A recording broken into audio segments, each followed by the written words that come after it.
Hello friends, welcome back to judiciary legal solution. आज का हमारा टॉपिक बहुत ज़्यादा इंटरेस्टिंग है। सेल्फ स्टडी से जल्दी से समझ नहीं आएगा। जो चीज़ समझने में 2 से 3 घंटे लगेंगे वो मैं आपको इजीली यहाँ पे डिस्कस करूँगी, आपकी हेल्प करूँगी। तो प्लीज़ मेरे साथ बेयर एक्ट खोल के बैठें और वीडियो को एंड तक देखें और कमेंट सेक्शन में मेरे को बताएं। तो without any further delay let's start with the topic.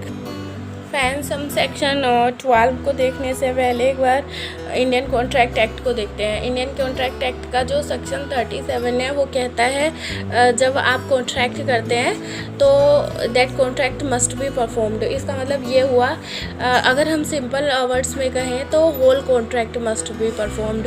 Okay, whole contract must be performed. Okay,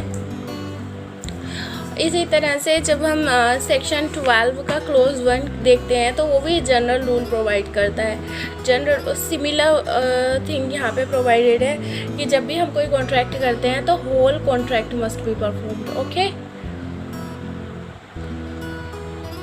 general rule यही है। ओके, तो हम इसको अगर नहीं समझ आया तो एक एग्जांपल के थ्रू समझते हैं। ए और बी में एक कॉन्ट्रैक्ट होता है। ए कहता है कि मेरे को राइस की ज़रूरत है 10 kg। बी कहता है ठीक है, मैं आपको 10 kg राइस प्रोवाइड कर दूंगा 1 जुलाई को। ओके, 1 जुलाई को। बी कहता है ठीक है, लेकिन मुझे उसके लिए 100 रुपीज़ चाहिए, मैं 10 रुपीज़ पर kg देता हूँ। तो ए कहता है ठीक है, आप ऐसा कर लो। तो फ्रेंड्स, तो जनरल रूल तो ये है कि 1 जुलाई को ए जो है बी को 100 रुपीज़ देगा और बी पूरे के पूरे 10 kg राइस ए को प्रोवाइड करेगा। ये था हमारा जनरल रूल। लेकिन ये जनरल रूल जो है ये इसके 2 एक्सेप्शंस हैं। ये जो जनरल रूल है ये सब्जेक्ट टू एक्सेप्शंस है। तो general rule section 12 subsection 2 and section 12 subsection 3। Okay, तो सबसे पहले हम देखते हैं सेक्शन 12 सबसेक्शन 2 को। तो फ्रेंड्स, आप एक बार बेयर एक्ट रीडिंग कर ले वीडियो को पॉज करके, इससे आपको इजीली समझ आ जाएगा। तो फ्रेंड्स, सेक्शन 12 सबसेक्शन 2 की जो हैं वो 2 कंडीशंस हैं। पहली कंडीशंस क्या है, जो पार्ट है अनपरफॉर्म्ड वाला, जो परफॉर्म किया जा सकता है वो है कंसीडरेबल पार्ट। जो पार्ट बी रेडी है परफॉर्म करने के लिए वो कंसीडरेबल पार्ट होना चाहिए। प्लस जो पार्ट परफॉर्म नहीं किया जा सकता उसका कंपनसेशन मनी में कैलकुलेट होना चाहिए।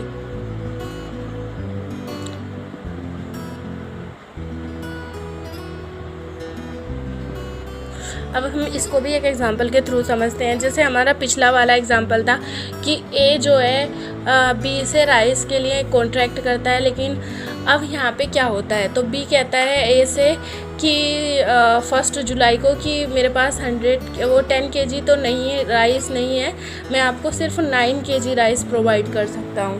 ए से कहता है, बी ए से कहता है कि मैं आपको सिर्फ 9 kg राइस प्रोवाइड कर सकता हूँ। तो यहाँ पे अब बी जो है वो स्पेसिफिक ए डिनाई कर देता है कि मुझे नहीं चाहिए 9 kg राइस। तो यहाँ पे बी स्पेसिफिक परफॉर्मेंस के लिए सू करता है ए को। तो हम देखते हैं यहाँ पे जो बी का कॉन्ट्रैक्ट होगा वो सस्टेन करेगा कि नहीं करेगा।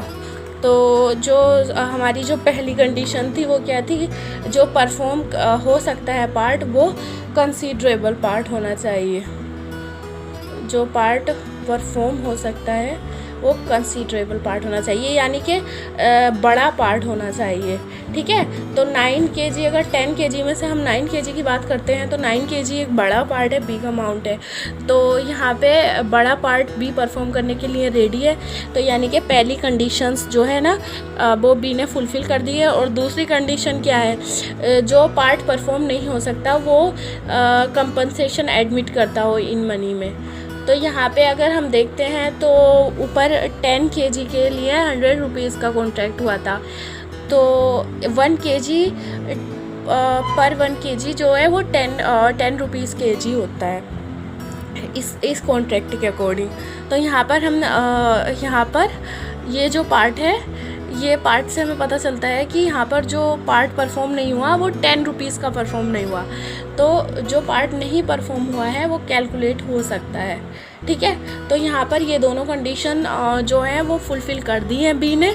तो अब हम ये देखते हैं कि कौन स्पेसिफिक परफॉर्मेंस में सेक्शन 12 सब सेक्शन 2 में क्लेम कर सकता है। तो सेक्शन 12 क्लोज 2 ये कहता है कि आइदर पार्टी कैन क्लेम, ए भी क्लेम कर सकता है स्पेसिफिक परफॉर्मेंस और बी भी, यानी कि दोनों ही पार्टी एंटाइटल्ड हैं स्पेसिफिक परफॉर्मेंस क्लेम करने के लिए। तो यहाँ पर ए रिफ्यूज़ नहीं कर सकता कि मैं आपसे 9 kg राइस नहीं ले रहा, ठीक है।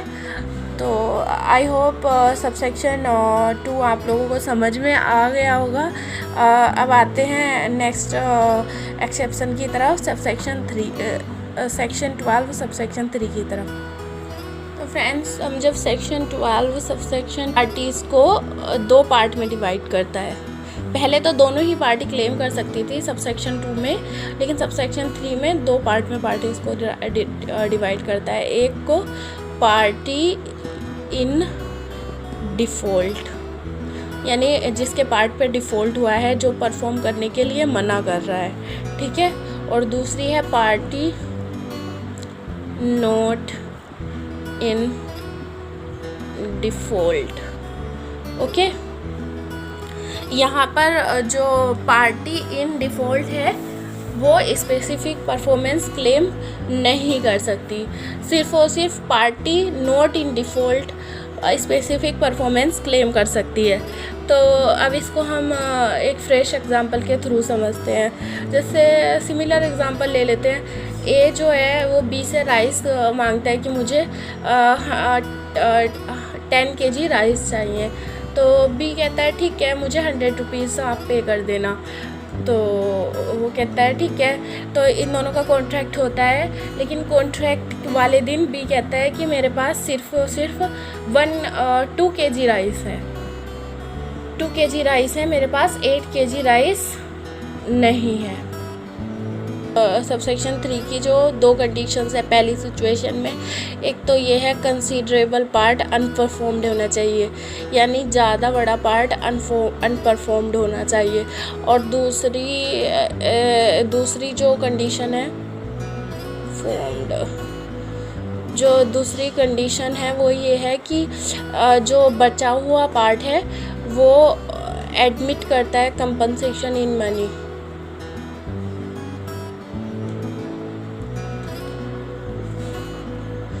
ओके। तो यहाँ पर हमने जो अभी हमने जो एग्ज़ाम्पल लिया था, उस एग्ज़ाम्पल में 2 kg राइस जो है बी ए को प्रोवाइड करने के लिए रेडी है, तो कंसीडरेबल पार्ट जो है वो अनपरफॉर्म्ड रह जाता है, यानी 8 kg जो है वो ज़्यादा है, वो अनपरफॉर्म्ड रह जाते हैं। और छोटा वाला पार्ट जो 2 kg का है वो परफॉर्म करने के लिए बी रेडी है। और दूसरी कंडीशन क्या है कि जो अनपरफॉर्म्ड वाला पार्ट है वो कंपनसेशन में कैलकुलेट हो सकता है। तो यहाँ पर हम देखेंगे अगर 10 रुपीज़ पर kg होता है तो 8 kg के होते हैं 80 रुपीज़। तो यहाँ पर हम फ्रेंड्स कैलकुलेट कर सकते हैं। तो ये दोनों कंडीशन फुलफ़िल हो गई हैं। तो ये दोनों का पहले वाले पार्ट में क्या कहा गया है कि पार्टी नॉट इन डिफ़ॉल्ट, वैसे तो दूसरे पार्ट में भी ये कहा गया है, लेकिन पहले पार्ट को हम लेते हैं अभी। तो पहले पार्ट में ये कहा गया है कि जो पार्टी नॉट इन डिफ़ॉल्ट है वो स्पेसिफिक परफॉर्मेंस क्लेम कर सकती है। तो यहाँ पर पार्टी नॉट इन डिफ़ॉल्ट कौन थी? ए। तो यहाँ पर ए को अगर लगता है कि मुझे 2 kg ही राइस चाहिए, चलो कोई बात नहीं, अब आप 8 kg नहीं दे पा रहे तो आप 2 kg ही दे दीजिए, तो यहाँ पर ए जो है कोर्ट जा सकता है स्पेसिफिक परफॉर्मेंस के लिए। लेकिन यहाँ पर भी इस एक्सेप्शन के भी, ये एक्सेप्शन भी सब्जेक्ट टू 2 कंडीशंस है। अब वो कंडीशंस कौन कौन सी हैं जो ए पे इम्पोज होंगी, लेट्स सी। तो जो पहली कंडीशन एंड सेकंड कंडीशन क्या क्या होती हैं? पहली कंडीशन तो ये है, जो वैल्यू होगी जिस पार्ट को तुमने परफॉर्म कर दिया है उस पार्ट की जो वैल्यू होगी, जो प्राइस होंगे वो आपको पे करने पड़ेंगे। यानी कि अगर आप 2 kg राइस ले रहे हो तो आपको 20 रुपीज़ पे करने पड़ेंगे। और दूसरी कंडीशन क्या होगी, जो अनपरफॉर्म्ड वाला पार्ट है उसको आप फ्यूचर में स्पेसिफिक परफॉर्मेंस क्लेम नहीं करोगे। ओके, फ्यूचर में स्पेसिफिक परफॉर्मेंस क्लेम नहीं करोगे। ओके, वीडियो बहुत ज़्यादा लंबी हो जाती है, इसलिए आज के लिए इतना ही काफ़ी। फिर मिलते हैं नेक्स्ट वीडियो में। अगर आप चाहते हैं कि मेरी वीडियो सबसे पहले आप तक पहुँचे तो प्लीज़ सब्सक्राइब माय चैनल और मेरे को कमेंट सेक्शन में बताएं कि आपको समझ आया कि नहीं आया। ओके, तो इसका दूसरा पार्ट भी आप ज़रूर देखें।